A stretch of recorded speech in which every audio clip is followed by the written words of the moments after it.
In the beginning, God created the heaven and the earth. And the earth was without form and void, and darkness was upon the face of the...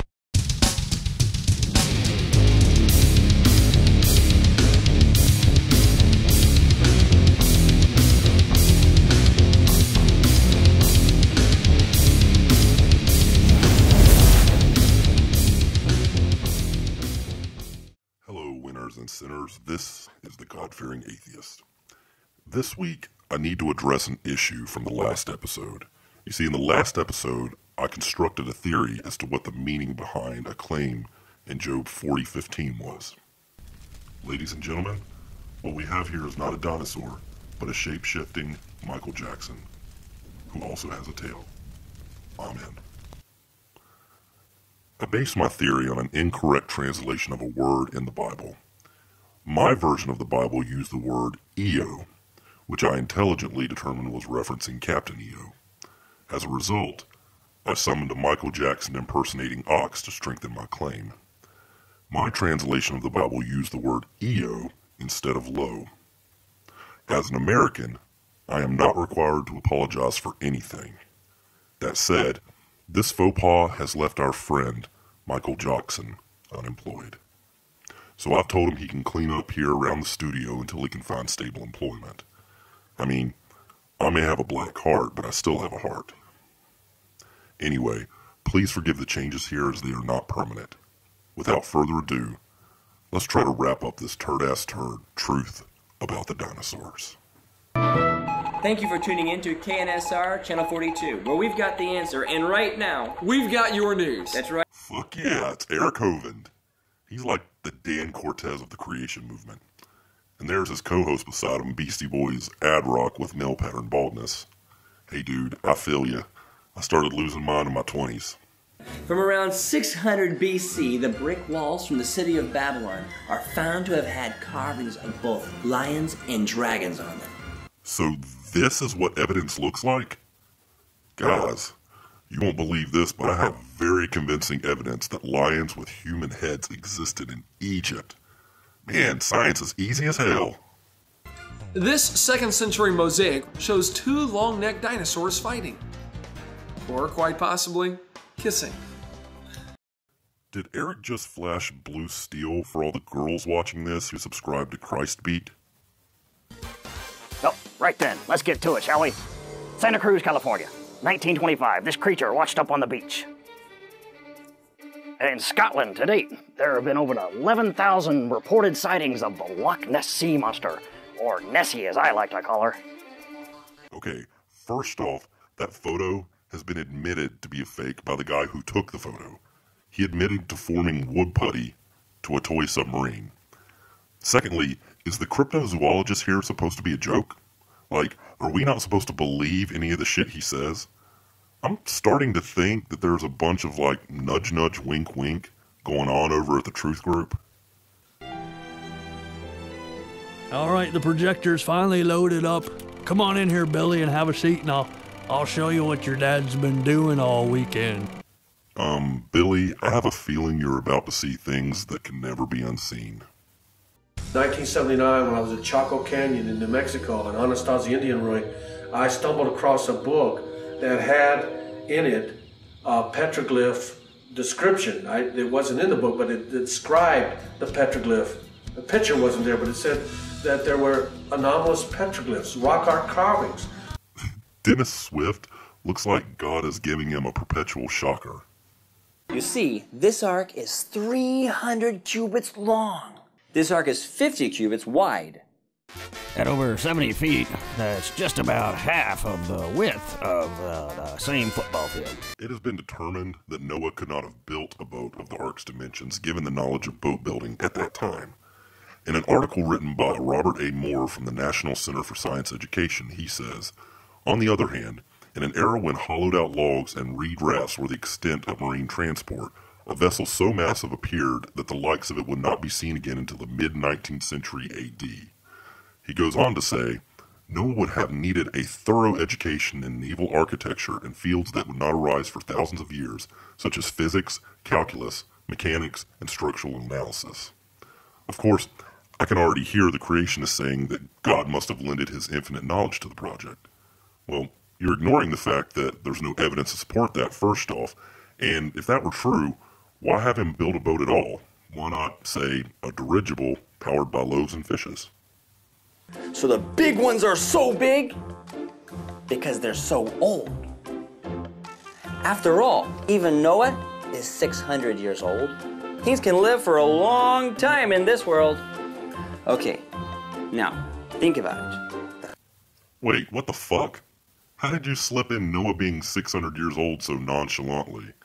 I'm really starting to think that this is one of, like, the longest running pranks in human history.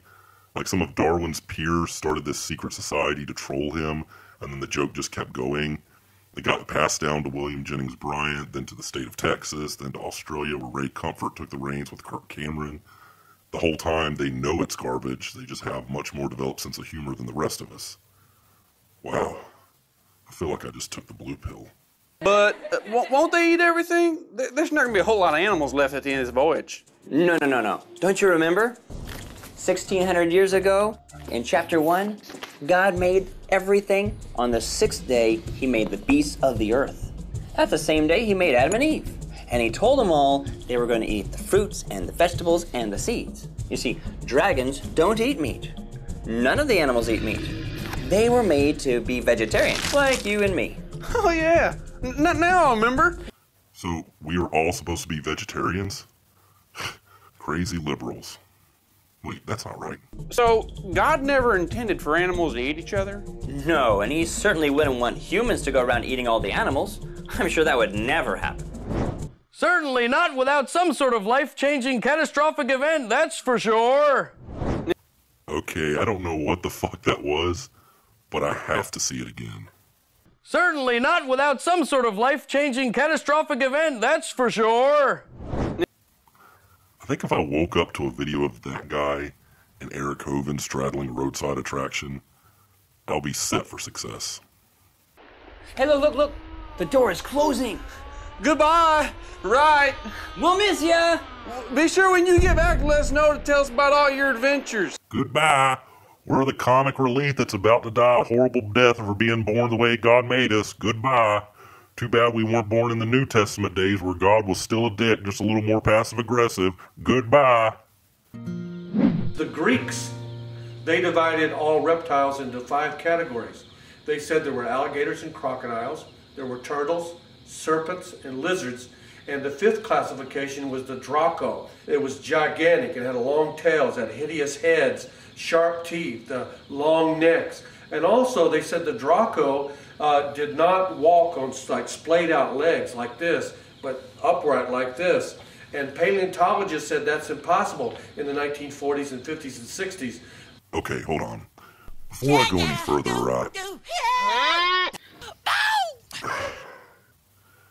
hang on a sec, guys.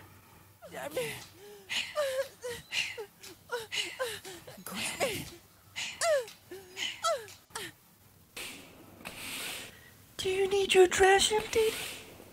No, I just have like a granola bar wrapper and like a Coke bottle in there. You should really recycle.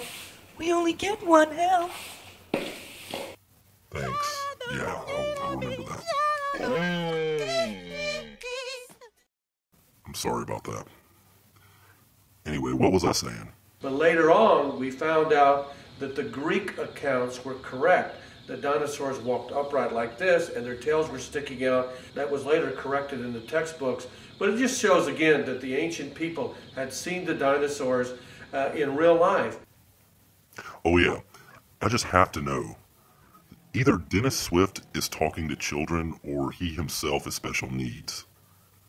I don't feel right making any more 2 in the pink, 1 in the stink jokes. I kind of just want to give him a sticker for his efforts and a juice box.